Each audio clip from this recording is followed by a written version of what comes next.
Ready? This conference will Welcome, now be everyone. recorded. The Town of Ocean Ridge June Commission meeting.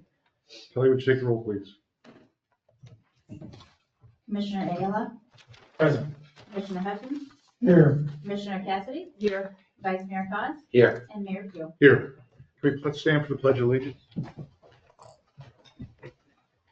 I pledge allegiance to the flag of the United States of America and to the republic for which it stands, one nation, under God, indivisible, with liberty and justice for all. All right, everyone. See before you the agenda today. Is there any additional deletions? I would like to move agenda item number 8 from the consent agenda to the regular agenda, just for a brief discussion.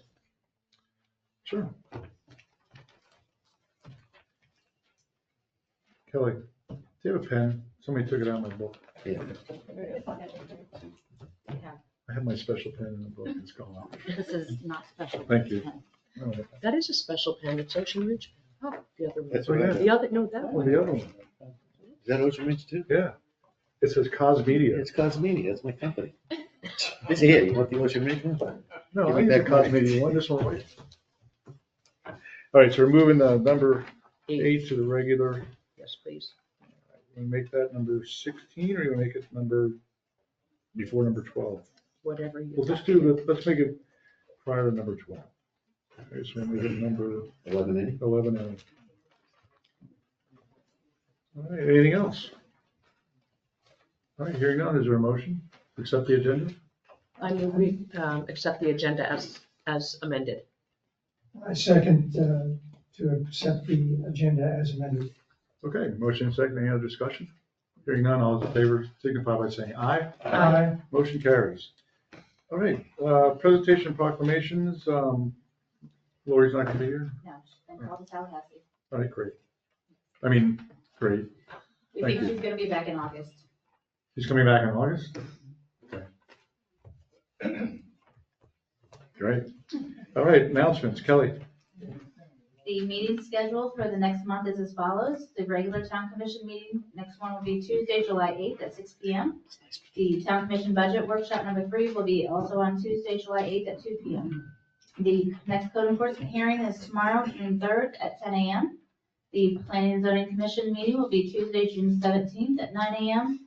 The board of adjustment meeting, which is tentatively scheduled for Wednesday, June 18th at 9 a.m. And all meetings are held in the commission chambers at Town Hall. Town Hall will be closed on Thursday, June 19th in observance of Juneteenth holiday and Friday, July 4th in observance of the Independence Day holiday. Any residents who wish to sign up to receive important notifications and news through Civic Ready should sign up on the town's website or the call Town Hall for assistance. All right, thank you. Okay, time for public comment. Betty? Joe? We'll let Betty go first. I just wanted, I'm Betty Bader, 1 East Ocean Avenue. I just want you to know, you don't know how good our police department is. I hit the panic button the other day, someone left the gate open, and my dog got help. I couldn't find him, and I thought, I better call the police before I get in the car and start driving around. And they already had him in the car and delivered him back to his home, and I couldn't say thank you, because I really hit the panic button. Hey. Thanks, Chief. Joe?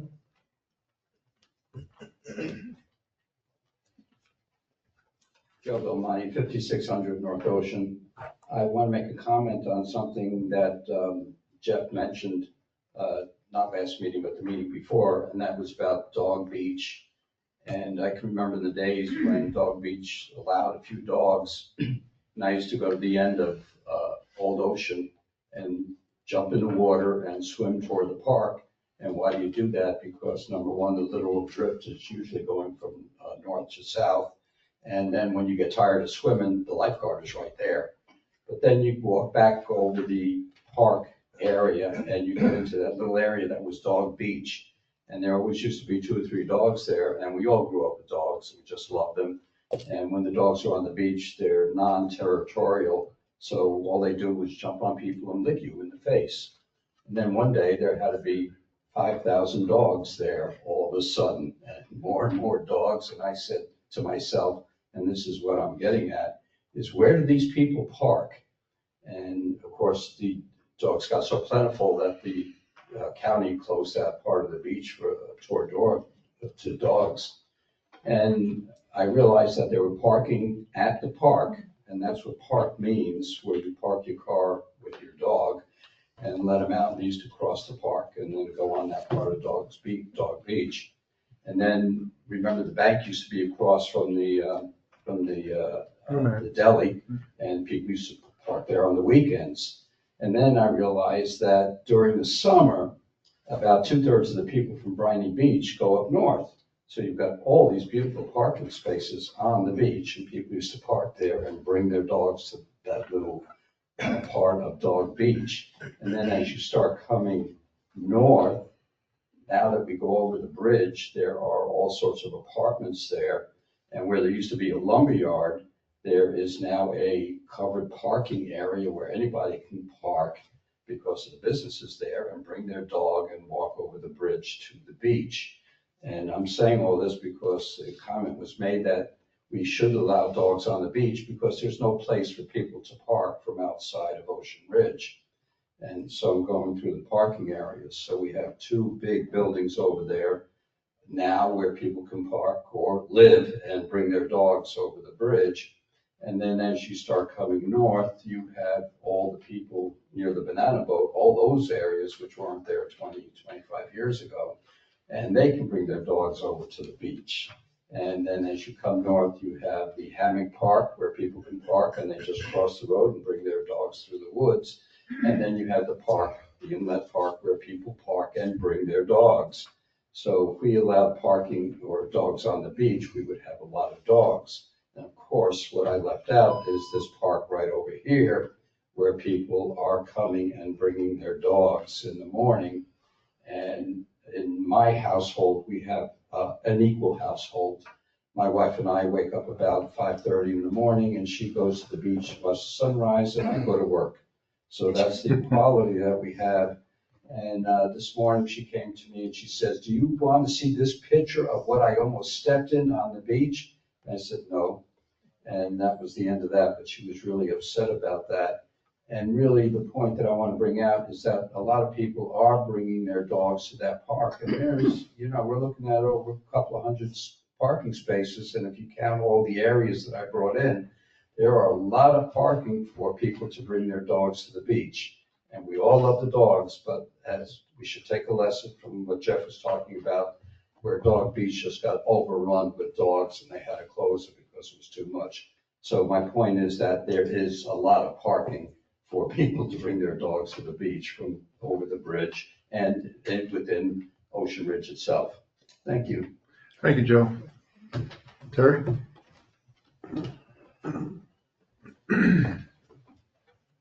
Terry Brown, Harvard, I thought, I wasn't going to talk about dogs. But Lucy and I get up early, we see Commissioner David Hutchins often in the morning, most mornings. And we've been counting the dogs and there's very few dogs on the beach. In fact, I've only seen one in the past 2 or 3 weeks. So that's good news. And I think you've done a good job on thinning it out. Every once in a while you get one that sneaks one in there, but that's down at the south end near Dog Beach. Anyway, what I wanted to say, and I'm going to stay within my time limit, is that I know I haven't been going to the budget meetings, so you have some criticism when I make a comment about the budget. But I have been reading that some of the coastal towns, in particular Briny Breezes and Lantana, have been specifically targeting reserve in their budget. Now, no one wants to pay more taxes, and the value of the town has gone up 7 or 8%. So there is money there. I don't like to pay extra taxes, although we're homesteaded, so we have a little bit of an advantage. But you need to consider, and I don't know if you've been doing it, try to look at additional money that's going to go to that reserve. There's lots of things we talked about over the years that you don't do because you don't have the money. And no one knows what's going to happen in Tallahassee. I mean, I was waiting for Lloyd Berman to give us some update of what they thought was going to happen. FEMA is going to be a problem. the state emergency management people is gonna be a problem. We're gonna have to depend on the county and your own resources. If we get something like Helene coming through here like a buzzsaw that went all the way up into Virginia and ripped out all those towns along Appalachia, hundreds of miles away from water. So take that to heart, if you know what I'm trying to get at. Put more money in the reserve. Thank you, Terry. Anyone else? All right. Closing public comment, and we'll bring it back to the commission, and we'll move on to the approval of the consent agenda. Can I hear a motion? Move to approve the consent agenda as amended. Second. Motion second, all those in favor signify by saying aye. Aye. Motion carried. All right, let's go on to 11A, approval of Briny Breeze's police services contract. Yeah, I just had a comment. We have incorporated into the contract a standard 3% annual increase in service fees. The way our fire contract reads with Boynton is that it's the higher of 6% or 4% or CPI. So I'm just suggesting maybe we have, we add that language here, that it be the higher of 3% or CPI, which would make it it's 2.25% now is CPI. But in the event that it goes, our expenses grow because CPI is 6% in the future. Hope not, but what do you think, Christy? Mr. Mayor, I think that it's up to the town commission, whatever you want to propose back to Briny Breezes. The 3% is something that historically has been in the last two versions of this agreement that I'm familiar with. I don't know how they ever reached the 3%. So it's what the commission desires to propose back to Briny Breezes. so the negotiations already have taken place with the, no? No, sir. No, I was waiting to, Okay. for this to happen. But historically, we've stayed at 3% on the last two contracts? Two, last two amendments, yes. Well, what's pleasure commission? Well, Carolyn's suggestion protects us. That's all she's doing. I don't see why they would object. All right. So you want to make a motion for that? Yes, I move that we change the language in the contract with Briny Breezes to the higher of 3% or CPI as determined by, we can use the same language that we have in the fire contract.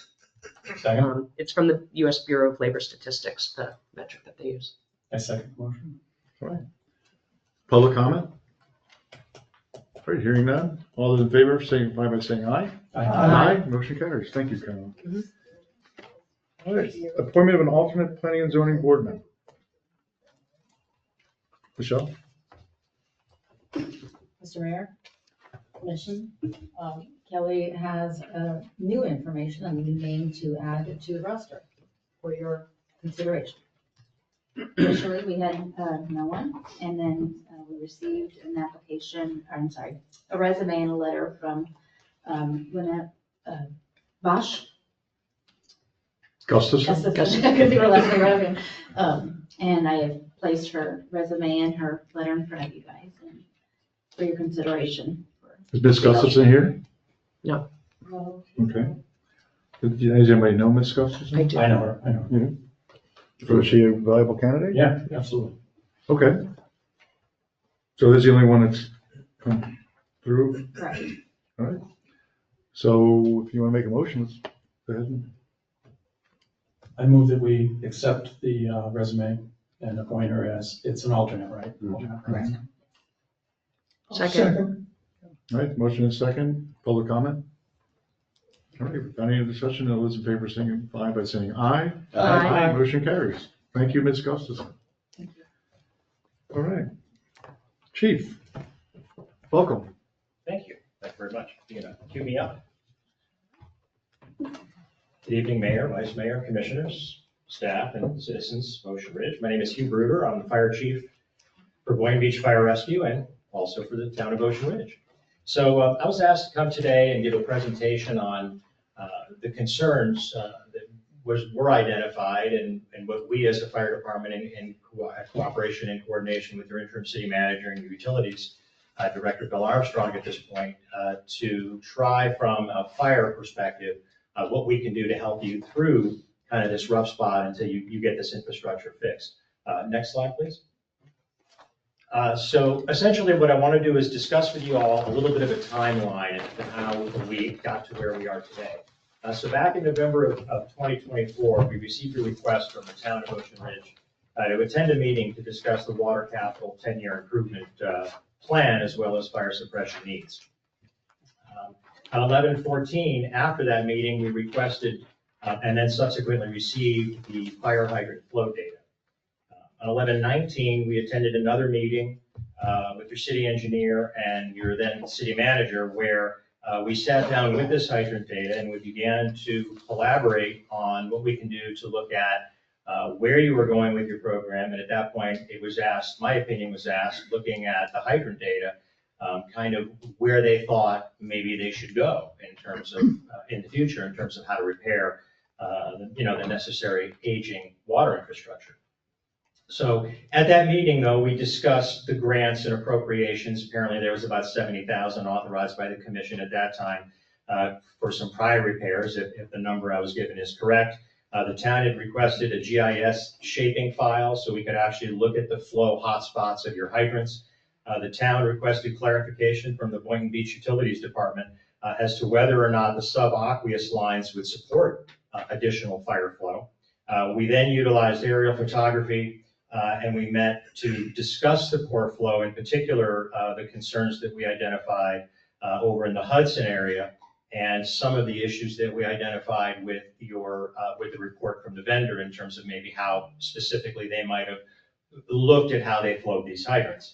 And at that time, we also advised your staff that the goal is to try to achieve a 1,500 gallon per minute hydrant. I mean, that's a National Fire Protection Association goal, and that's our goal. And you do have some hydrants, I believe, on the north end that do exceed that, but 1,500 is kind of where we like to be.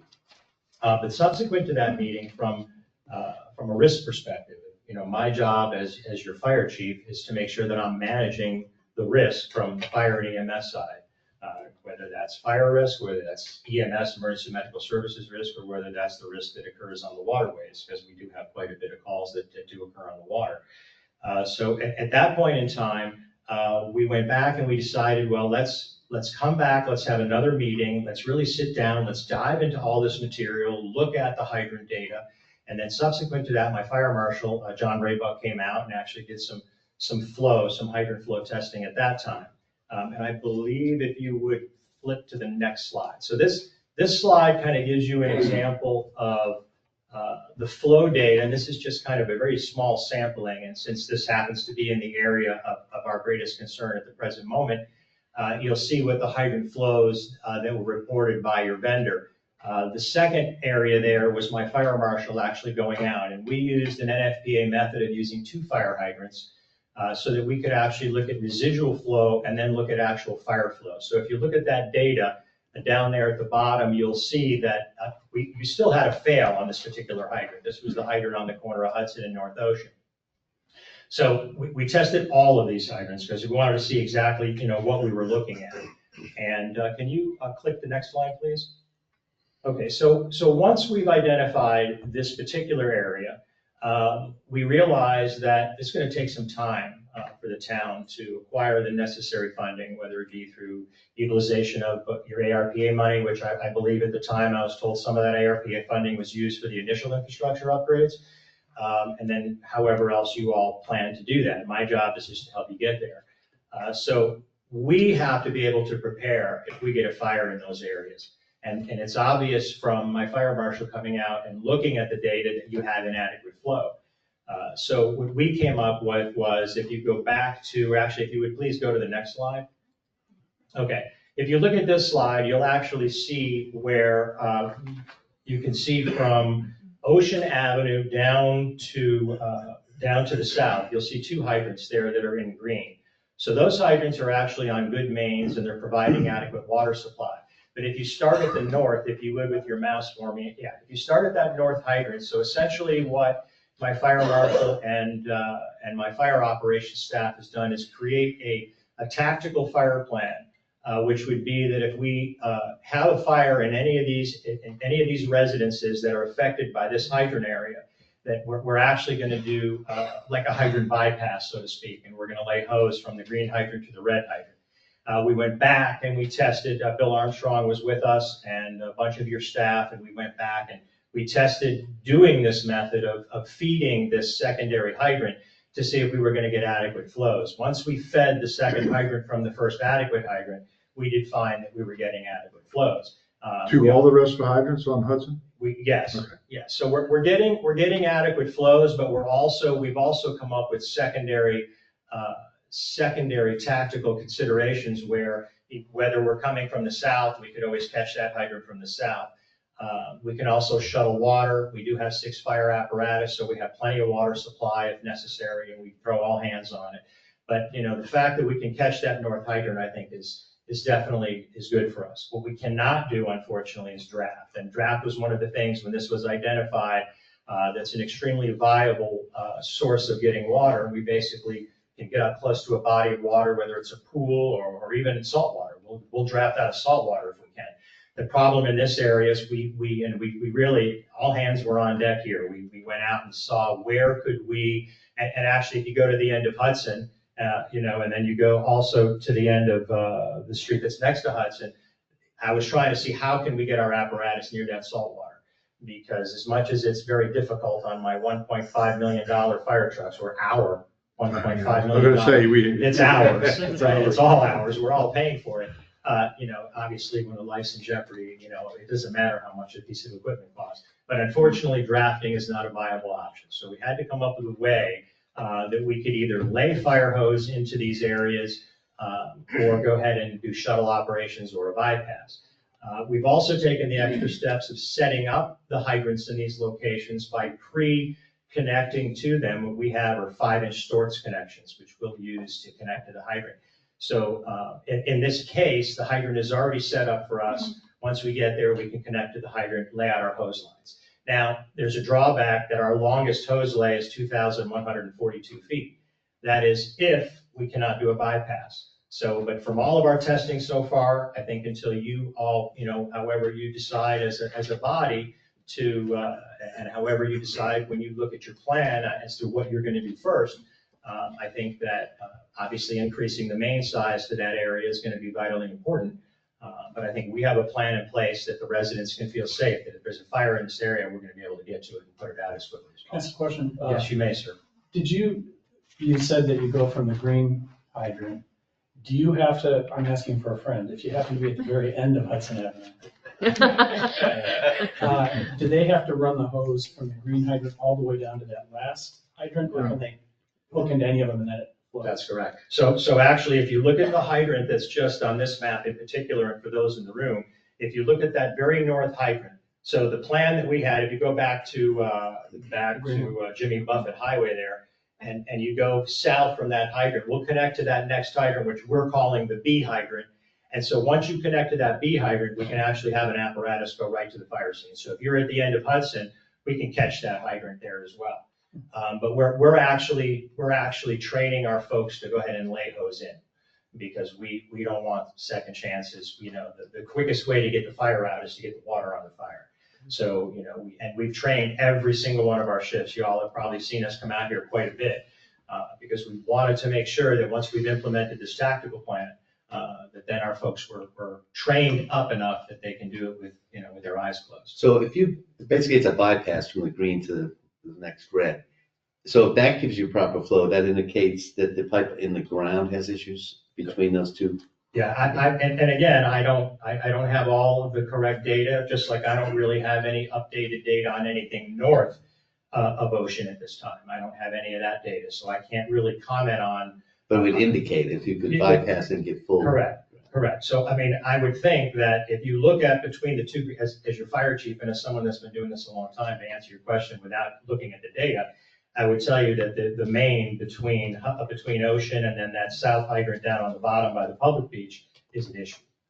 So obviously that is a main that I would want to replace. Now, I believe that's probably a 6-inch main, and then I believe north of Ocean Avenue, that's probably a 10 or 12-inch main. So essentially you're big water into small water. So you're just not getting adequate flow. And then who knows what the condition of that piping is. I'm not sure what methods or what has been done to actually get into that piping and look at it and see how is that? Is it crumbling? Is it, not supporting pressures at all? I mean, obviously, when you look at the fire flows that we're getting in this area, it's obviously a problem. So, for us, as soon as you obviously get that done, then, you'll be in a much better position. So if we lay phase 4 over this, does that take care of the problem? Well, why don't we wait till we get Lisa up here for I that. figure they both talk in the water. But basically what you're saying, that that hydrant, we supply that Hudson hydrant, we don't have a problem. So, but at this point to fight the fire. Theoretically. Yeah, theoretically. Theoretically. So But we do have an issue, we realize that, and that's what we're working on. But what about Pelican Cove? So, down on Pelican Cove, all this will, and according to my fire marshal who did all of these hydrants while they were pumping to that hydrant, were receiving adequate flows. They're not 1500 GPM flows, they're not 65 PSI flows, but they're adequate flows where we can then begin to at least affect, some good firefighting activity. Now, that doesn't mean that we want to see that go on forever, because obviously the quicker you get it fixed, the better it's going to be for all of us, Yes, we understand that. In the unlikely event that we do have a problem with the green hydrant, do you have tanker trucks that can come up and provide water in a fire situation? Yeah, well, we'll go down and try to catch the south hydrant if we have issues with the north hydrant. Right. The next thing we're gonna do is we're gonna request boosting pressure. That's one of the things that we can definitely do with your utilities department, is try to boost pressure if we're seeing the pressure is inadequate. And in which case we'll do that if we know there's a fire, just like we have to coordinate with PD, because if we're gonna be connecting to these hydrants and we're gonna be doing a tactical fire operation, we're gonna need PD to shut all these roads down. So we've been working closely with Chief to make sure we're covering it kind of on both ends. But I think that one of the things about the end of Hudson, and it's one of the things I'd really like to see happen, is figure out a way where we can draft as another alternative. So that's something that potentially I can work with the interim CM about, because there's a lot of brush, and there's down there, there's a little park area where if you go down and head south, there's some benches and a little park area down there. I think we could actually, with a little assistance from the town, create a situation where if necessary, we can get a fire truck back there to pump and we can suck salt water out.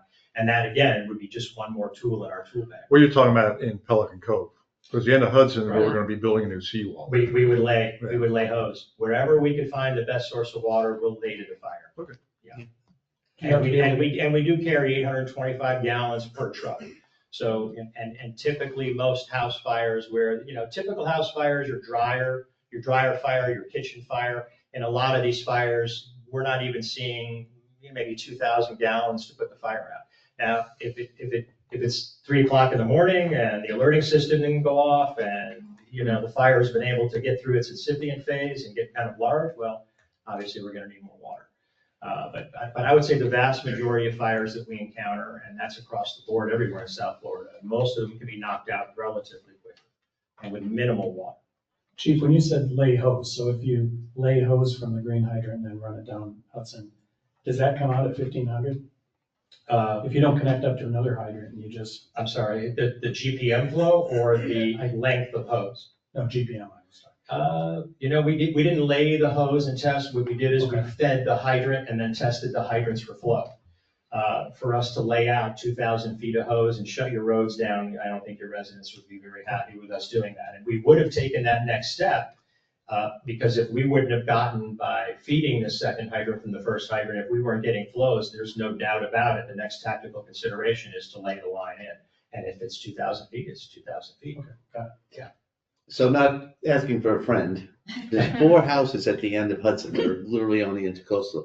Do you have those boats like in the movie where the boat comes in and blasts the heck out of everything? Well, I'm going to tell you something that I'm very proud of this actually, now that you're bringing it up, and I haven't addressed this commission in quite some time. I think when I first got promoted to chief, years ago, I came here, and I'm sorry that I haven't been, more often, but actually we are, as you know, we're the 3rd largest municipality in the county, and we are going to be the only 2nd fire department in Palm Beach County with a fire boat. We have it or we get it? Yes, we are. No, it's going to be here in August. Right now, we actually have a 17-foot rigid hull inflatable and a lot of watercraft that we use. We're averaging 1 water rescue call per day. in the waters of Boynton, Ocean Ridge, Briny Breezes, and then we actually have the inlet as well. But we have a 28-foot Silver Ships fireboat that's coming. It'll be here in August. We're actually putting in Fire Station 6 now. I was able to increase the fire assessment fee, unfortunately, for the citizens. But, we had a very aging Fire Station number 3 at West Minor, and we're going to be using the Coast Guard facility at Harvey Oyer Park, and that's going to be turned into Fire Station number 6. Fire Station number 6 is going to house our 6th fire truck, which is going to be a squad. That'll be a technical rescue, highly trained. Our most highly trained individuals are going to be at Station 6, directly across from the inlet. And that's going to house not only our fireboat, but it's also going to house our police boat as well. So we're very proud of that because we have a very big risk on the waterways, and we're doing the best we can. But imagine as the fire chief sending my men and women out in 4 to 6 foot seas, which they do every day, in a 17-foot rigid hull inflatable to save lives. And the stories I could tell you would be just amazing what my men and women have been doing with what I would consider inadequate equipment. So we have addressed that risk. I was successful at getting my city and my commission to understand the need. And it's been about a 3 or 4 year process, so we're very excited we're going to have that asset. And to answer your question, thank you. And to answer your question, it's going to be a critical piece of equipment for us to fight fire from the water. Not only will we be able to hook hose lines from the fireboat to land-based firefighting if necessary, but it's going to have a 1,500 gallon per minute giant water flow device on top of it, a large nozzle. So we'll be able to, we can hit, if you've got a 5,000 or 6,000 or 8,000 square foot house on the Intercoastal or bigger, we'll be able to hit the house from the Intercoastal. Cool. That's ultimately not what we want. We're going to want to do inside operations, but the point that we're going to have this asset is tremendous for all of us. So, Well, thank you, Gene. you're welcome. Good work. So, Any other questions? sir? I was gonna say, any other questions?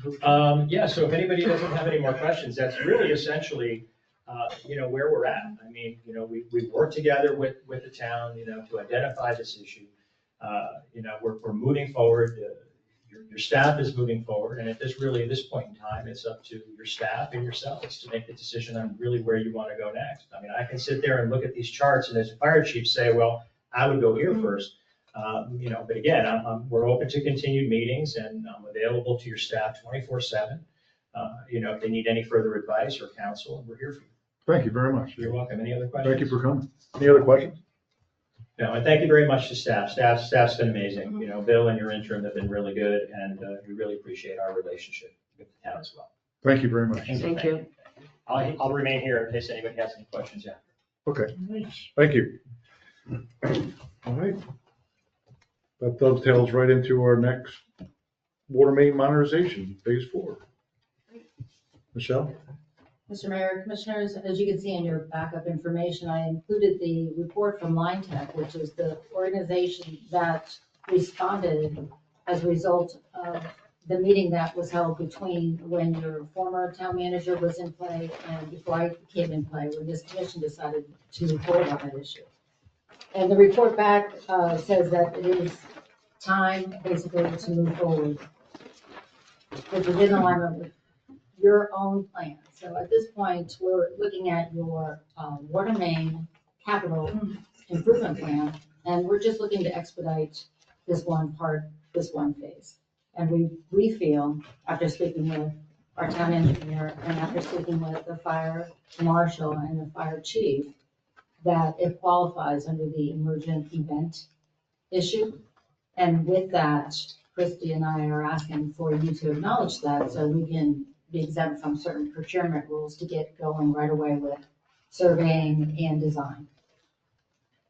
So in front of you for tonight, I have for your approval, if you choose to make that motion to accept that, a survey and SUE services agreement from Ingenuity in the amount of $20,464. And I'd love to get a motion to get that approved so we can move forward on the survey. That's the first step. Okay. Lisa? I would just ask if you could make sure, Christy, did I leave anything out under the procurement rules piece? No, Mr. Mayor, the only comment I have is on the survey, when we renewed Ingenuity's contract recently, we have a task order to go ahead and do that, so we take your proposal and put it attached to the task order, just to have it formally approved. Do you have that? We sent a proposal, but if you want a specific CSA, Yeah, we have in the most recent version of the That's fine. agreement that we approved, That's there's fine. a task order attached, it's a sample task order. we were trying to expedite this as quickly as possible, so we sent you a proposal. But in our February renewal, there's a form that Christie added in the back, so I need to fill the form out and submit it to you. And basically, what you have before you is the task and the scope of work to do surveying and SUE, which is subsurface utility engineering. Because we don't have any plans in this area along A1A, no plans. So it's very difficult to design something if you don't know what's in the right of way. So that's why. So the 24,000 takes care of that problem. The 20,000. yes. 20,000. 20,600, $464. All right, so So- before we get any further on that, so this is going to get us started on basically finding exactly what's under the ground here. So it's Is it for, by the ground penetrating radar? yes, it's for A1A from Ocean Avenue to Corinne Street. And that coincides exactly to the area of concern that the chief just mentioned, that area. All right, we've never located these lines prior to this? Or- This is phase four. Phase four of the 8-year capital plan. It's only for the right of way within A1A. All right, I'd like to, if I may, when you're done with the. well, I'm gonna go I ahead want and to put go on, through the history of the areas adjacent to it. okay, so let's do this. So if, right now, we need to approve this number here, so you can get started, right? Okay. So why don't we go ahead and do that, and then we can go into the explanation. Can I ask one question though, just about specifically so the entire length of phase 4 is the purple area that is listed in this Yes. pricing sheet as 4,000 linear feet. But I've been hearing talk about less than 2,000 linear feet to go from Ocean Avenue to Corinne. But Ocean Avenue to Corinne looks like to be 75 or 80% of the length of phase 4. Okay. How many linear feet are we talking? Okay, let me explain that. Okay. The linear footage that's shown there in that matrix Mhm.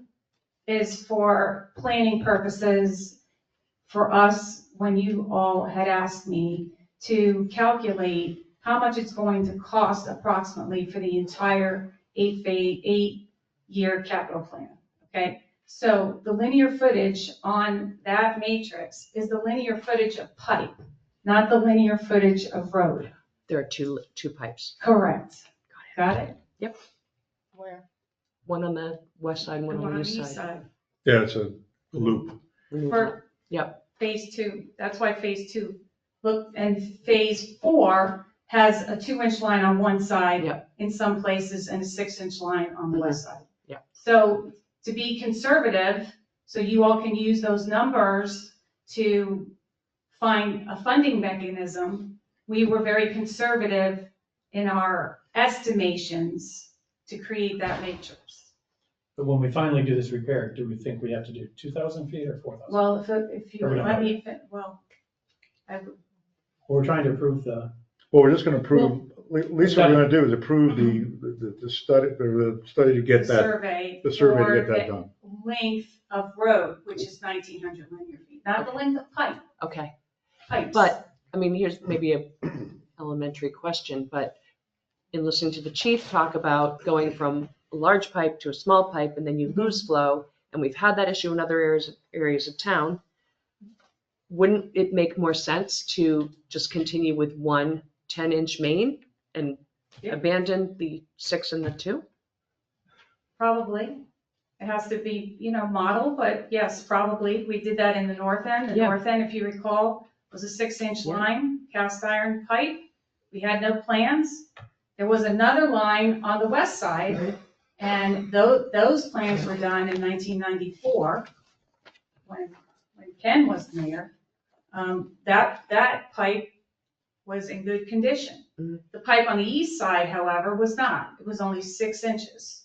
And so when we did the modeling for the north end, we came up with the need, because fire protection has changed over the decades. And so my partner Adam did the modeling for the north end of the town, and it was clear that we needed to increase the pipe size, which is probably what's going to happen in phase 4. Is that what this study is gonna show us then? You're gonna make a recommendation Yeah. once we do this study?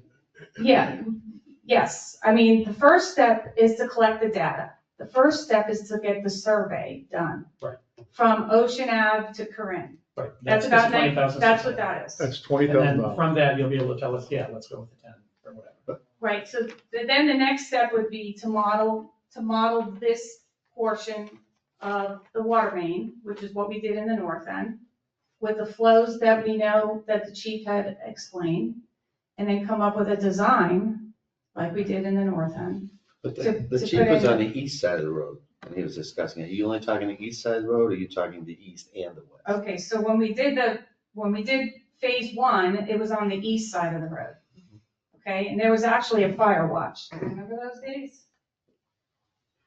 On the east side. And the goal was to get off the fire watch. That was the goal.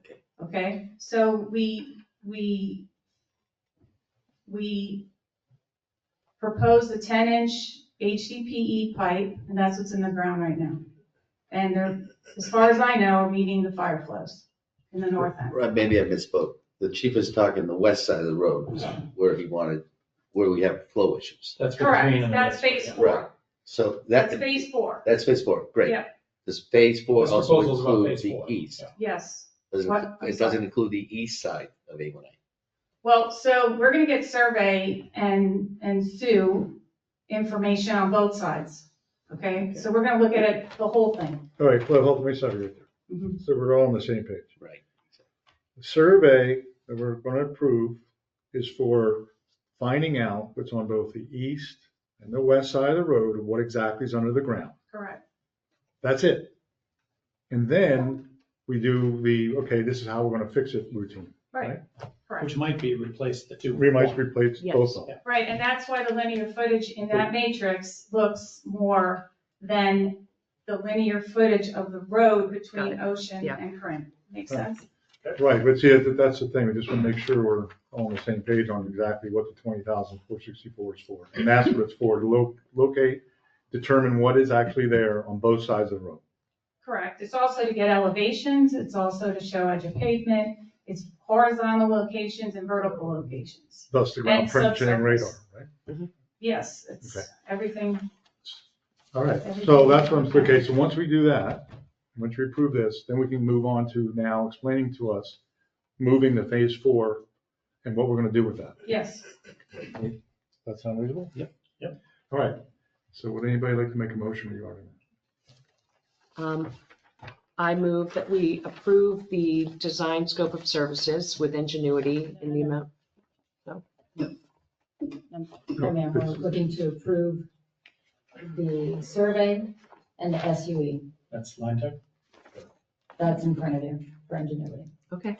I thought the total was designated scope of services. Can we use this motion that's written here? No, that's for modernization. That's for the design services. This is for the surveying services. Correct. So your And the motion- SUE Go ahead. Yeah. So, all right, I'll revise that. I move that we approve the survey fee and SUE fee totaling $20,464 with Ingenuity. Second? The motion is second, public comment.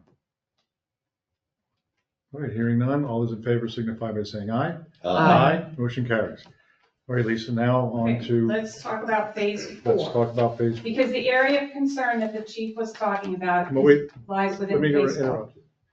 Let's be really detailed. explain to us, which everybody's in here, exactly where is phase 4. Yes. Okay. Okay. So what is So do we phase know 4? where Betty's house is? Well, not everybody else does. I know Okay. exactly where. I know it's just great mango trees. I know it's got great hibiscus bushes. Yes. The rest of us may not. So East Ocean Ave and A1A, right? Right? Where the chief showed the green fire hydrant, Right?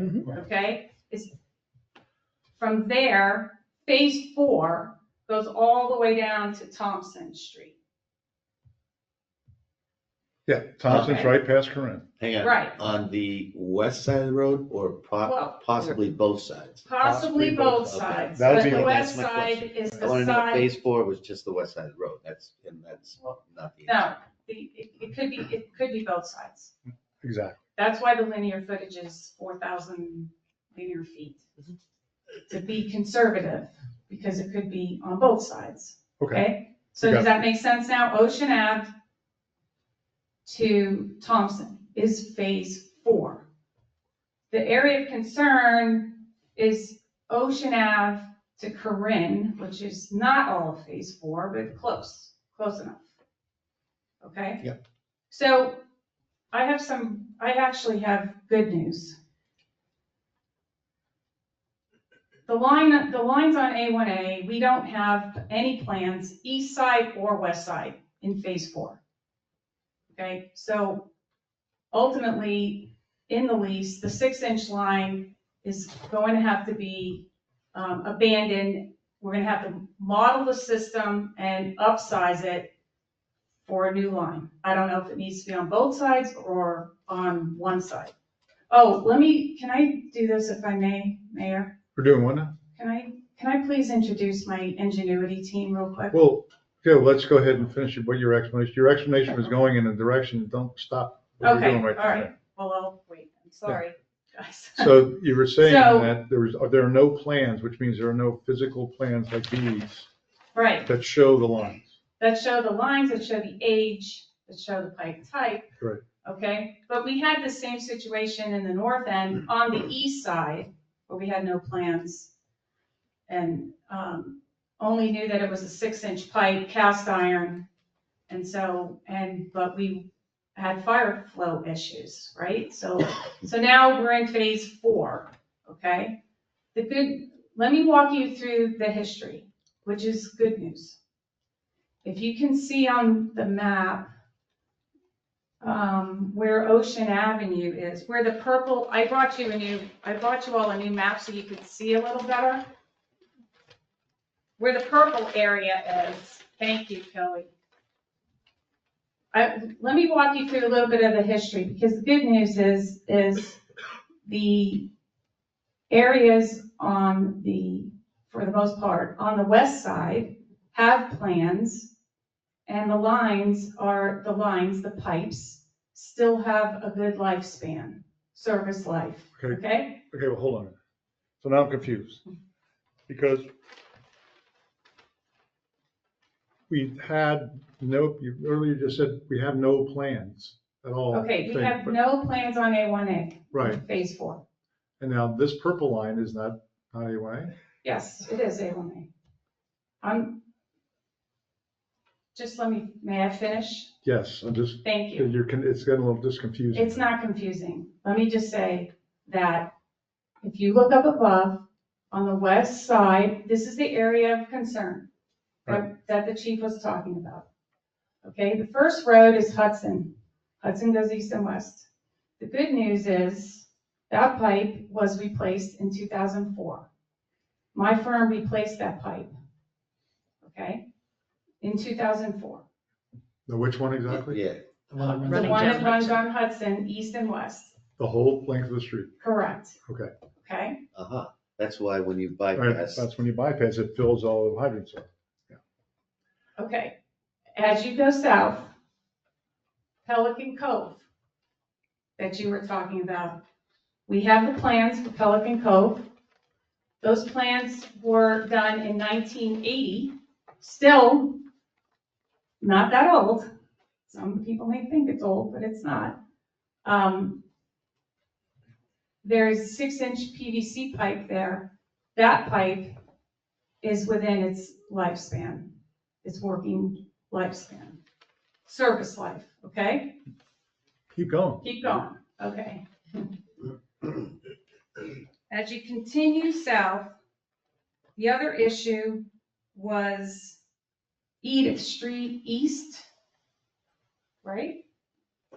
We have those plans, 1994, when Mayor Khalil was here.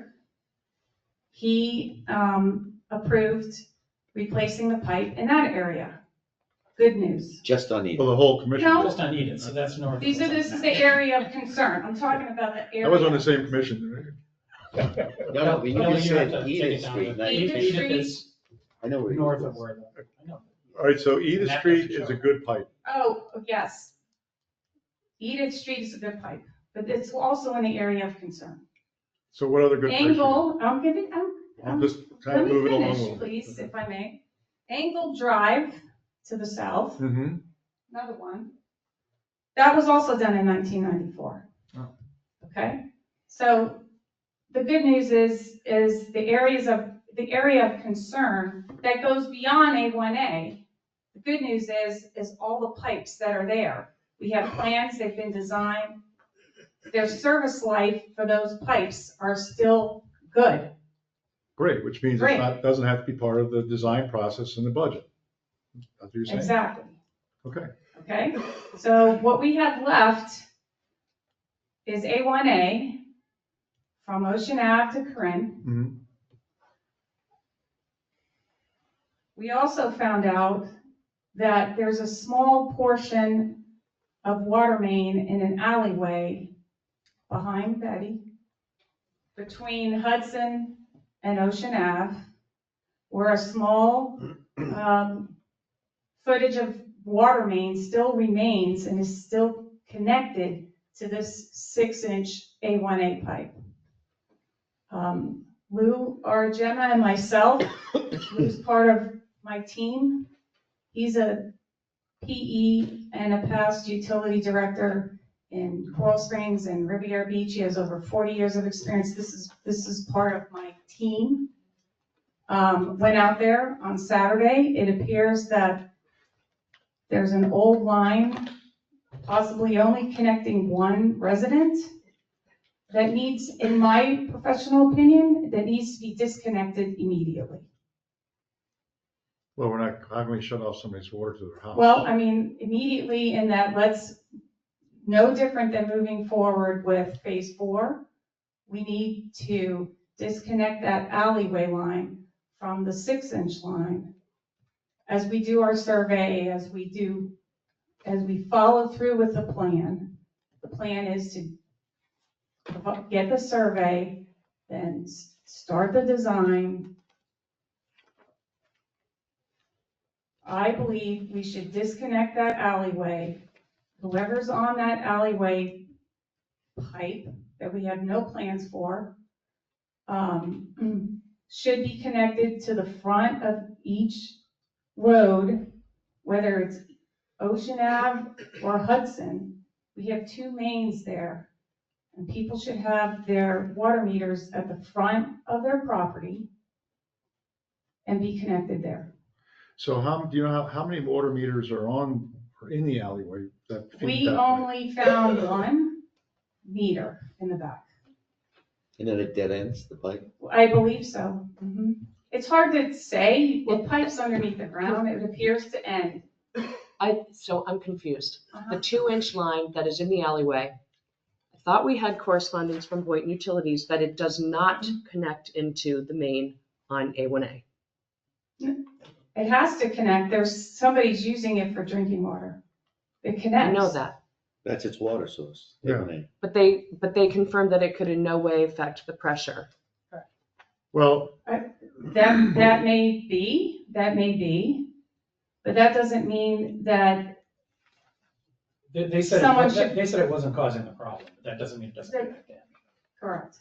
okay, but Correct. either way, pressure, no pressure, but we wanted to make everybody the same, is what you're saying. We should Correct. have it We should make that installed tight. on Old Ocean like every other meter going Correct. down the street. Yes. Well, Because the- when we do the design phase, But why immediately though? That's my only question, well, one of my only questions. Well, Why immediately?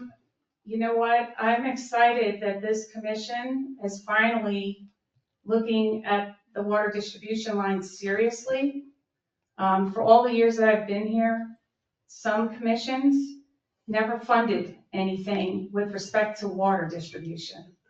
And so I am excited that you guys understand that now's the time that we need to move forward. And with an 8-year capital plan, it's awesome that we have a plan in place and you are all serious to fund improvements. Which So- sometimes, We- under some She's just saying situations, we we should- haven't been funded. Okay, we agree with that, thank you. Okay. But my question still remains, is that why immediately does it have to be disconnected? Because let me expand a little bit. Mhm. So the next phase of this, after you do your survey and find out where everything is, is the design phase. Correct. Would you not in the design phase say, okay, at this point in the design phase, when we're replacing that pipe needs to be disconnected and the homeowner there, the town needs to put a meter in front on Old Ocean, that would be part of the design of doing the whole design of the piping, wouldn't it? There is a meter on Ocean Avenue. That's what Boynton Beach We just haven't confirmed to us. connected There up is to a that. meter. Wait, then I'm Because- hearing that there's a meter now in front of, is there a meter in front of this man's house? I saw a meter in the back. In the back What's the back? is the alleyway, Alleyway. So that's okay? different. There's a meter, and they're using that line for drinking water. Is the meter, electronic, as all the meters are now? So it is being monitored then from the city. So the city knows where it is. So if the city of Boynton Beach knows where the meter is and they're charging the person for the water, Mhm. so I'm still asking the question, why immediately? Because in my professional opinion, Mhm. that line is extremely old. I don't know its condition. And I think, and in my opinion, it needs to be disconnected. But it's not an emergency like the fire hydrants, which can't put out a fire is. That, I mean, That's, yeah, so we would that's- prioritize it based That's on what makes important sense. as well, absolutely. So I think would we're say just- it's more important to fix fire hydrants than to fix this Right. house, which seems to be working fine, even though it's an old pipe and it's a small pipe or whatever. So we'll decide what the prioritization of that is based on your input. Sure. obviously. So It's, what I'm saying is easier to do versus we have to collect survey information, we have to do the modeling, we have to do the design, we have to go through the permitting process, then we have to go through a bidding process for a contractor. There's a process. by the way, Michelle, you should feel free to speak up. So I'm reading this email, whoever the heck he is. Several years ago, the town of Ocean Ridge proactively tapped the existing 6-inch water main on Ocean Avenue, installed a new service line and meter at the property line of 9 Ocean Avenue, which I assume is Betty, right? No. No. No, Where's- it's Betty. That's Betty's the other one. guy. What house are we talking about that's being It's the second house in. fed by? Mike DeBose's house. This, no, that No? disagrees with No, this. it's a different name. This work was No. completed at the town's expense with the understanding that Mr. There's DeBose the second would house. subsequently hire a licensed plumber to install a private service line from his residence to the new meter, which is already there, according to this, as a standard procedure. To date, this connection has not been made. So we just never tied into it. Right, so the So we're meter's saying you should there. tie into it, Right. yeah. So with getting rid of this back line, as long as it only affects that one house, shouldn't be an issue, Right. because the meter's already there. That's- if But it's that's also the not an case. emergency. I don't see it as an Yeah. emergency. But during the design, like Yeah. Jim was saying. But again, it's part of the design process. But you're saying that Mhm. it's an emergency because of, it could break? Yes, it could. I don't know its condition. I don't know. Will the survey determine it? Or just determine, No, the survey doesn't, the survey gonna tell determines us where it is? location and Okay. depth sometimes, but it does not determine integrity. okay, well, so we can move forward. Absolutely. We know the line is there now. We know it's hooked up to a meter in the back. We know that the homeowner, Mr. Bose, is standing in the back. He's gonna have to hook it up to the front one, Mhm. but would that not be part of the design? It can be. Because once we remove the pipe that we know it's occluded, that is from Ocean to Hudson, is gonna be removed. When we remove that pipe, before we remove that pipe, he's gonna have to connect to the front, because we're gonna be removing that pipe, and we're not gonna put another pipe there that goes from down the alleyway, because why would we do that for service? Because we already paid to put the pipe in the front that he's supposed to connect to. Do you understand what I'm saying? This would all be part of the It design. could be, it can be. In your Yeah. opinion, Mhm. is there any chance that that 2-inch line could, if it's leaking, could it be contributing to flooding? Would you That we've see- had on Hudson? I don't know. I mean, we know, because we've seen the pipe on the north end scaled on the inside. We've seen it break without touching it. We've seen how fragile it is. We've also, staff has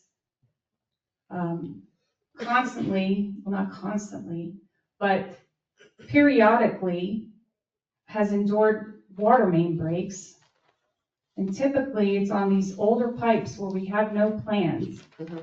that are either galvanized or cast iron. So I don't know its integrity. I would suspect its integrity is pretty poor.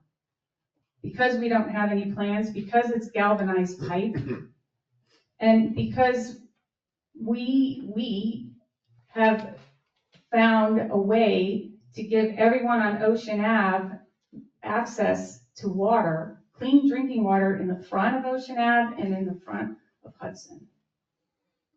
And so, can it be part of the design? Yes, it can. Well, it'll be part of the design, but it's gonna have to be completed before we start ripping off the pipe, because then Mr. Bo's not gonna have any water in his house, but he's gonna have to hook up to the front of that, the Ocean Avenue side. Right, so that is, working with the building official And the homeowner. and the homeowner, Okay, that should be good, so. addressed. We're done. So it's good. Can we move on from this? Because Yeah. we spent a lot of time. I So think everybody knows what we need to do on that one. Let's get to the. keep going. The main event. Well, so the next step now is to do the same thing that we did in the north end, is to take the survey information, okay, do the modeling. And by the way, my partner Adam Swaney is the one who modeled the north end of the town. We would have to model the area with input from the chief of the flows that are needed. I would, I'm not a betting person, but I would bet you that 6-inch line is insufficient and is too small and needs to be upsized.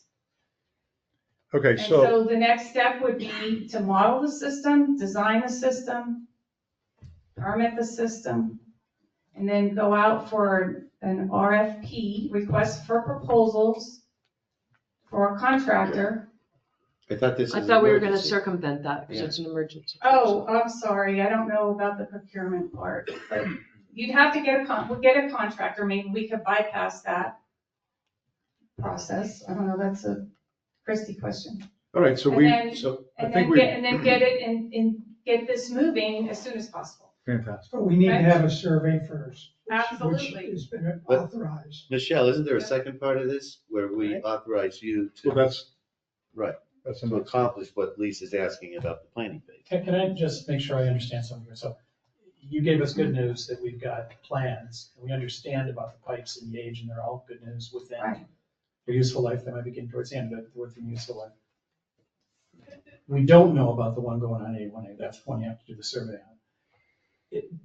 But that doesn't mean that the pipes are, there could be a blockage somewhere down Hudson Avenue or in Pelican Cove or whatever, correct? Mm-mm. We don't necessarily. No. If they bypass No. the hydrant and got adequate flow. They got new PVC. We got the new Yeah. lines going down, Hudson, new lines in Pelican Cove. So we're saying the issue must be on A1A. Correct, but just, Correct. and then we were gonna replace those lines anyway. Anyway, we're just moving it up. We're just moving the whole phases, we're kind of leapfrogging one But it's phase. getting less expensive, which is great. Was my next question. Yeah, That's why I'm telling you We good have news. plans. Because everybody adjacent to A1A has pipes whose lifespan is still good. Lisa, next time lead with that. Like 20 minutes ago, you should have said.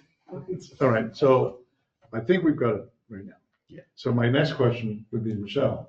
So what if we figured out with the news, I know it's really quick, but without, how much does that save the town? Or do we have do you have a budgetary number of what that would save the town in this process now? Because of, now we don't have to do that. And we had a number of the budget number of what would have phase 4 would be, but now not having to do those two areas, which should be saving us. Well, so 30%. the good news is the area of concern is not all of phase 4.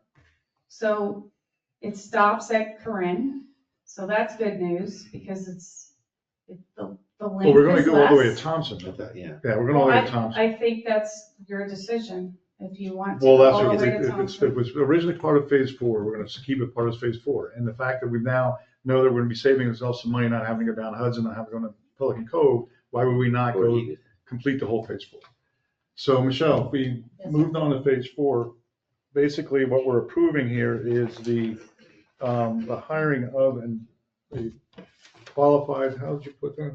To authorize town manager to enter into negotiations with a qualified engineering design firm with the intent of expediting design services for the affected area. I assume that means modeling in there someplace. Right. Right. Designing Part of and it, modeling. modeling. Mhm, That's it. part of So I just made a motion. Well, wait, hold on one second. Yeah. The purple phase 4 never in our consideration included linear footage on Hudson or in Pelican Cove or on Edith, correct? It was always the linear footage on A1A. That's correct. Okay, so we don't save anything. So we're not It's saving not it. like we're, no.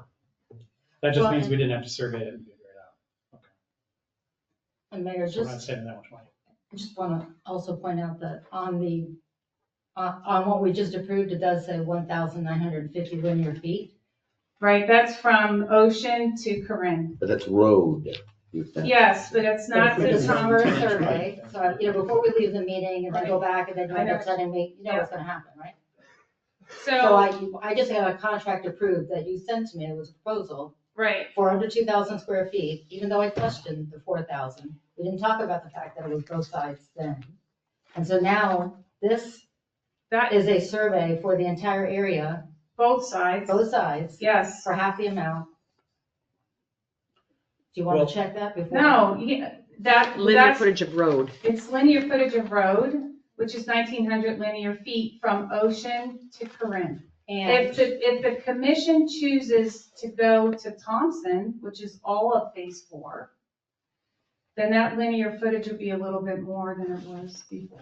But I just before want to we, make sure that the survey will incorporate both the north and the Eastern one. sorry, East the and the east west. and the west side of the road. Yes, it does. because When you add up the east and the west side of the road, it's going to be 4,000 linear feet, right? That's just pipe length. I understand that. That's different. But now we are surveying, I want to make sure this survey that they just approved is, as they said, for both sides, which will include Yes. pipe that's on both sides. All pipes. Yes. There's All 3 pipes. pipes that'll pick up all Within the 3 right of pipes, way, yeah. yes. so to the question about Thompson Street, I think we should probably spend the money on this section, this part of the design through to Thompson Street, and then get an estimate of what's the difference between stopping at Corinne and Thompson. Right, what is that extra Yeah. 150 Yeah, I'm feet? not so sure I would say for sure we go through to Thompson because Well, we that can do costs an this extra part. $1 million. Because as long as they're on site, they might as well Emergency, survey down to Thompson. yeah, absolutely. But then we have to make a decision about whether we spend the extra, because I don't know how much it is yet. I don't know. And, and that's not an emergency, so this is the emergency, so let's just get the numbers first before we, Okay, so we approved the survey. Now we're just going to have to approve the design. the design. There's a We motion. don't- We're giving you the right to. We don't have enough We're authorizing emergency. her to go start What I would- negotiating. What I would like, if it's okay with you, Mayor, is to have our attorney explain the process for being able to exempt ourselves out of the CCNA. Christie? Yes, so, under the CCNA, which is a Florida statute, the Consultants Competitive Negotiation Act, typically you would issue an RFQ to go through the process of hiring a design firm. We do have a continuing service contract with Ingenuity, but if you are going to declare this as an emergent need on an emergency basis, we can forego the process in the CCNA and go directly to a design firm to prepare the phase design. based on the survey information from Ingenuity. And that's what you'd suggest? I would suggest it, because otherwise, if we were to go through an RFQ process, which we've talked about anyways for a variety of services, it does take some time to go through that process. It's a solicitation process, it's just like any solicitation process. You have to develop the RFQ, you have to put it out the street, you have to review responses and go through that selection process. So that adds time to it, but in the Consultants Competitive Negotiation Act, it does allow for you to forego that process if it's an emergency. Now, the second issue to that is once you develop the design, typically you put out for an invitation to bid to hire your contractor.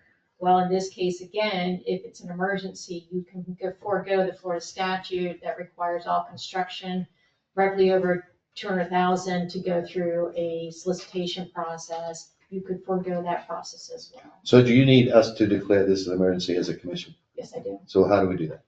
As part of the motion. That's part of it. Our fire chief just told us it's a. Yeah. Problem.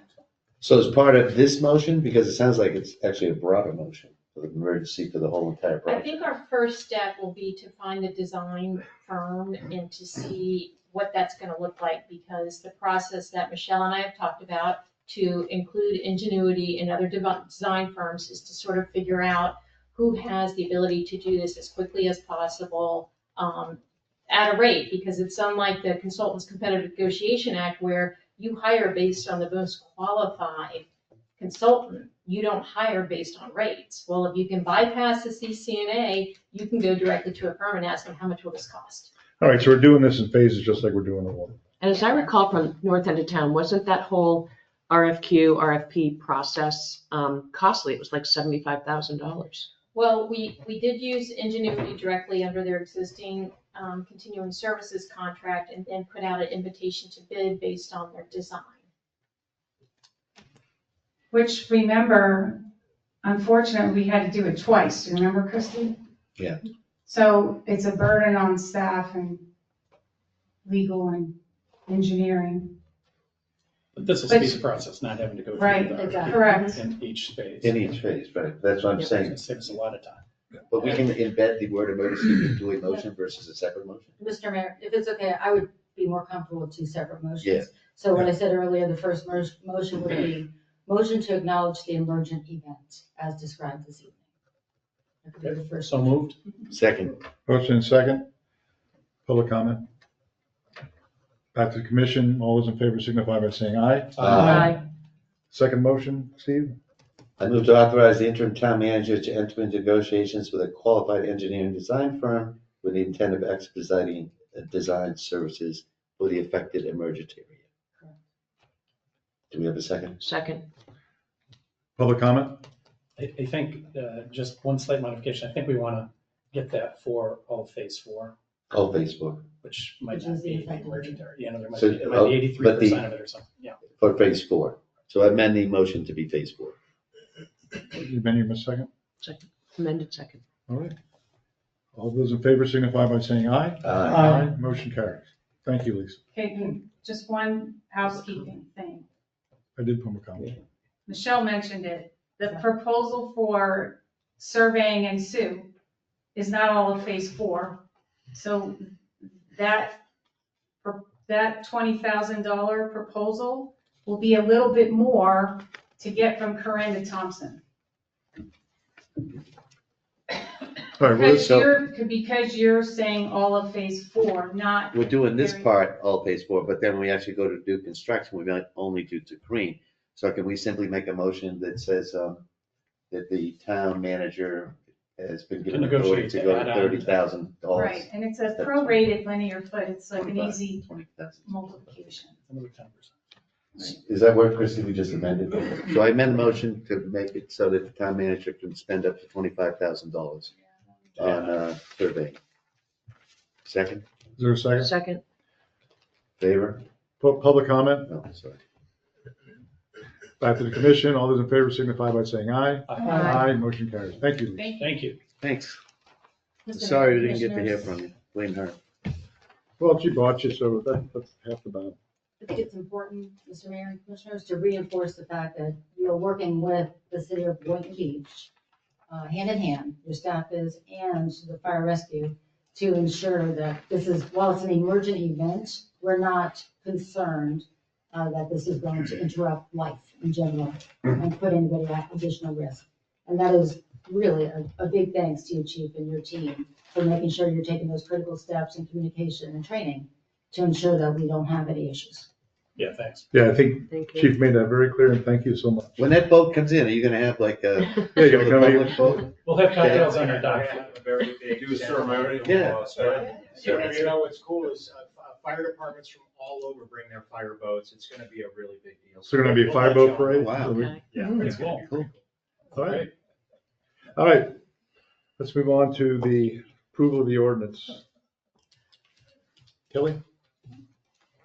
For approval of ordinance on second reading, ordinance 2025-03, an ordinance of the Town of Ocean Ridge, Florida, amending the Land Development Code at Chapter 64, zoning, Article 4, marinas, docks, and bulkheads by creating the Section 64-82, minimum design requirements for seawalls and seawall maintenance, to establish minimum design requirements and maintenance standards for all seawalls under certain conditions, revising Article 5, subdivisions, subsection 64-108B8, to create consistency with a new subsection 64-82 regarding design requirements for seawalls, providing for codification, severability, conflicts, and ineffectiveness. All right, Christie? Mr. Mayor, this is the seawall ordinance on second reading. As you may recall from our last meeting where we had first reading, this is the proposed draft from planning and zoning after having several meetings discussing this very ordinance.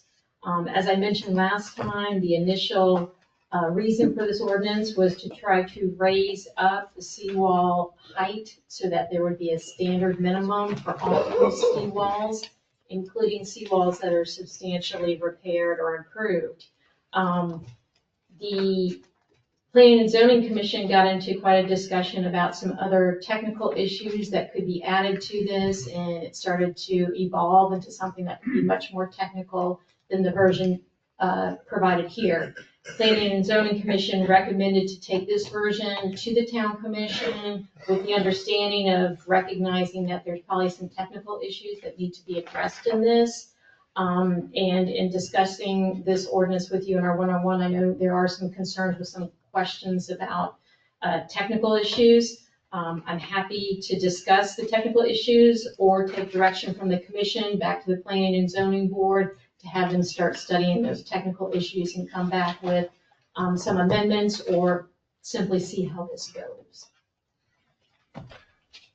All right, well, you know, my technical issue is that there's nothing in here about returns on these new seawalls. Being that they're much higher, that is going to be a problem. So that is something that definitely needs to go back to the planning and zoning to address that issue and maybe come back as an amendment. Well, they do address returns. Number Yeah. 5. Right. And it sounds like the intention of those is to protect. Zero cost elevated grade and prior shall provide a wall return of the same material type of seawall cap. The problem is it doesn't say a number.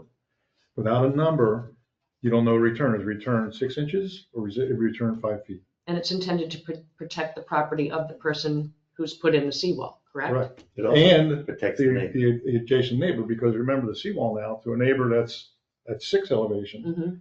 the new neighbor at 9 elevation, the seawall's at 7.5, so it's 2.5 feet above the neighbor. So if there's no return, there's 2 seawalls coming together, and one seawall's this high, one seawall this high, whatever material is in the ground here is going to, and the water is going to travel this way. Now, even if you did a vinyl wall all the way to that cap, that seam now is here. So that water's going to want to go through that seam into your neighbor's seawall and collapse that seawall. So if you had a solid return, Mhm. you would have less chance of that happening.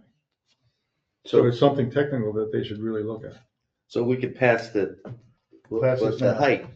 Is Pass basically the this thrust of with this. direction. I also have a to- problem with with, amendment. Correct. I also have a problem with the word reasonable. So not only the return walls, but you see this language, Unreasonably, yeah. the new seawall must not unreasonably interfere with the existing waterways. I'd really appreciate it if they would take a shot at defining what that is. Because if you get a bad actor, Yes. There may be some. right, so hopefully there's a few concrete items they can put in there. That's all. Are we better off approving this as is with the direction to Yeah. amend it? Yes. Yes. Yeah. Can I ask another question, just having been through this in a little more detail? Number 4, how far a dock can project into the waterway, the 5-foot limitation extended by the outermost waterside edge of a new substantially repaired or substantially rehabilitated seawall. So it can be a 5-foot wide dock waterward of the seawall, even if it's got a 2-foot cap? So the cap and then the 5 feet. Right. And I had one question. All this maintenance is the people that do it, a lot of them are not registered in any way that I'm aware of. So do our normal zoning rules here force them to comply with that? That is insurance, all that other stuff. Well, Kelly can. You have to get a permit, don't they? Yes, you would have to get a permit, and all contractors have to be registered to work in town. And there's even a new regulation that all seawall and boat lift contractors have to have an additional, I believe it's an insurance, type of mariner's insurance. And I know after Crown Colony had an issue with someone, you keep track of which contractors are, you know, not so well respected anymore. All right, great. So is there a motion? Can we just do a straight motion, or we should mention the Well, amendments in the motion? Mention the amendment, don't you think, or I just send it can- You back? can make a motion, a straight amendment, and I can take these comments back to PNC and say we need to start. So it's two things, unreasonable and Yep. returns. Okay, I move to approve the second reading of ordinance 2025-03 as presented. Second. All right, public comment.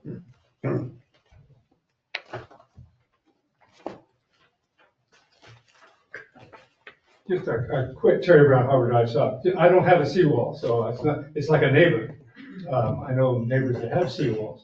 So who is responsible? I never got a clear picture of who is responsible. Do you have a boat that you go out and you look at all the seawalls and see which ones are standard or substandard? So, No. of course, the neighbor, the person that owns the property, when the soil starts sinking away and disappearing, they're gonna wanna fix it. But there is no inspection under the code that I'm aware of. So this has been a problem with a few cases.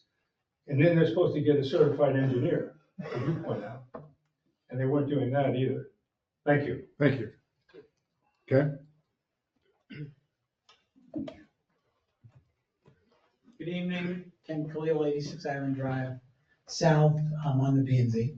As the town attorney mentioned to you, it was with our full intention to revisit this, but we wanted to get something on the books. So I'm glad you're not tying it to an amendment because it weakens what we're doing.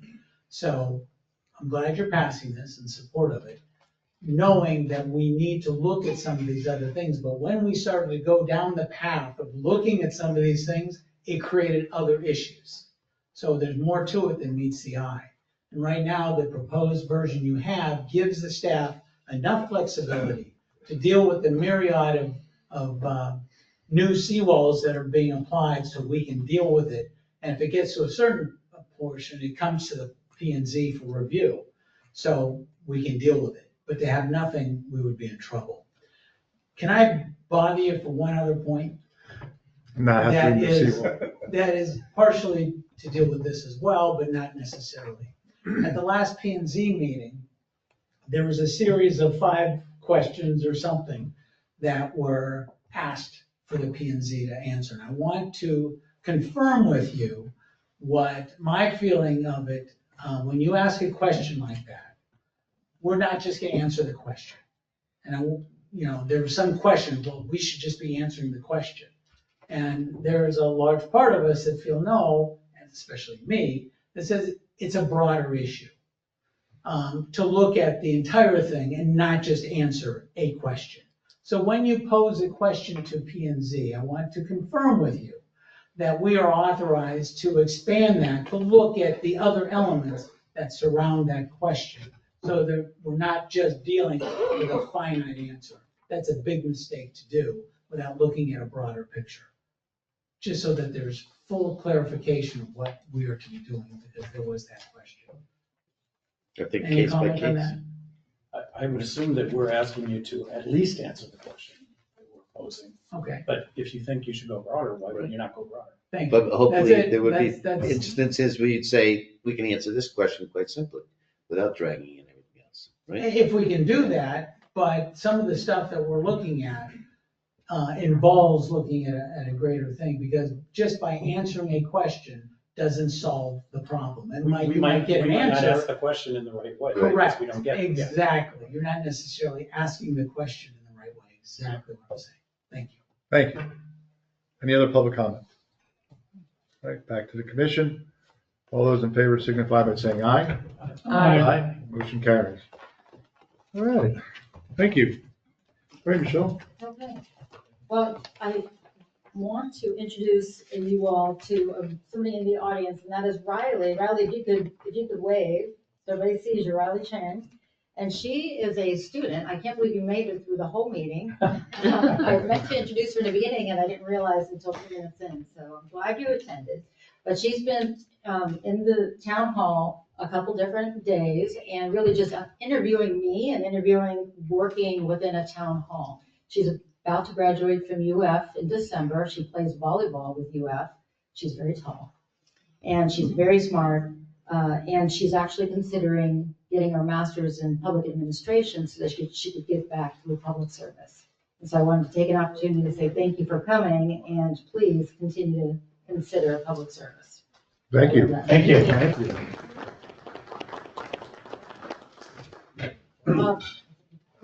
I have a list of things, that I made a report to submit, and then I forgot to send it because we've been doing so much, so I'll email that to you. But the majority of my time in the last couple of weeks has been around the budget. And I'm really proud of the work that's gotten done. Your heads of each department have taken the opportunity to go in and cross through things that they really feel just aren't necessary any longer, and have been a part of the process to get it ready. And then your finance consultant and myself have been able to really bring it a long way.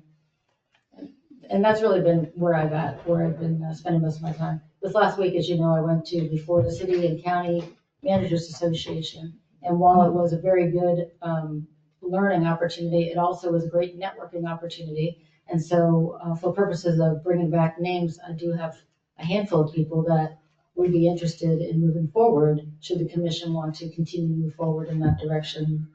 But as each of you know in our one-on-ones, I did express to you that if it were to please the commission, I am interested in remaining as your full-time manager rather than the interim. And I completely understand if that's not a fit in your eyes. It's nothing personal, but I do want you to know that I've enjoyed working with each of you, really. Each one was a pleasure, and the staff. And the people that have come to visit me that are residents have been lovely as well, so it feels good. Thank you, Michelle. Thank you. Well, if anything is apparent, is that the budget process, just the beginning of it has been night and day, breath of fresh air. So, thank I've you. been working closely with Michelle and team, and it's been quite a difference. Night and day. As I mentioned, I thanked you in the budget meeting, but I should thank you again. Yes, the time that you've been able to make available to us has been very, very productive. But good work by you and the team. Thank you. Really good. Well, if you want to, you can discuss an offer with Christie and bring it to us and let's see what it looks like. Yeah. Is that it? That's my update, yes, sir. All right, thank you. All right, Christie, I don't have a report tonight. got new glasses though. Chief? I've never seen somebody that has smiling faces. Yes, sir, my April report is in your packet. If there's any questions, I'll be happy to answer them. I will point out, the enforcement keeps going up. They stopped 591 cars in April. Jeez. And spoiler alert for May, I just got the numbers, they stopped 696 cars. They had 2 felony arrests and 6 misdemeanor arrests, and, they've been very active and crime rate is low. I'll second that. Thank you very much, chief. Any questions for the chief? All right. Oh, and I'm sorry about the bicycle violation. We've been enforcing bicycles and you all got an email from somebody that was unhappy about receiving a ticket.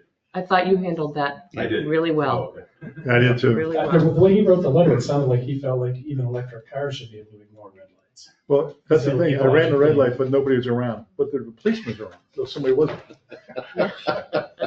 Anyway, Bikes and electric cars should be able to ignore them as well. well, I guess that's it for tonight, folks. Thanks for coming, and meeting adjourned. See you next month.